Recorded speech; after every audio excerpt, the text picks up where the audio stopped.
So hey guys, আজ আমি success কেন বলছি, এই যে আমার অ্যাকোয়ারিয়ামে দেখতে পাচ্ছ এই উইডো ফিশগুলো, তো ফাইনালি আমি উইডো ফিশের বাচ্চা ফোটাতে পেরেছি ডিম থেকে। তো এই নিয়ে 4বার ডিম পেড়েছিল, 4বারের মধ্যে একবার আজ এই ফার্স্ট টাইম আমি বাচ্চা ফোটাতে পারলাম।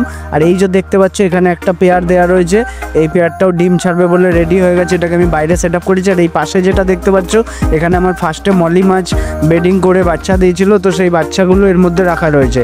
আর দেখো আমি উইডো ফিশের বাচ্চাগুলো তোমাদেরকে দেখাচ্ছি, দেখো জাস্ট তোমরা দেখো, একদম ছোট্ট যখন হয়েছিল আরও ছোট ছিল, প্রায় 1 সপ্তাহ বয়স হলো। বয়সে দেখো এখন পুরো হালকা হালকা ক্যামেরায় দেখা যাচ্ছে। বড় হোক, আমি এর আপডেট দিতে থাকবো তোমাদের। কারোর যদি লাগে তারা আমাকে কমেন্ট করতে পারো আর ইনবক্স করতে পারো। তো চলো আজকের মতন এখানেই দিয়ান, টাটা। নেক্সট পার্ট আবার আনছি খুব তাড়াতাড়ি, বাচ্চাগুলোর আপডেট দেবো আমি তোমাদেরকে, আর মলি ফিশগুলো আমি দেবো, আর যেগুলোকে বাইরে বসিয়েছি বেডিংয়ে সেগুলো ডিম ছাড়লে আমি দেখাবো তোমাদের।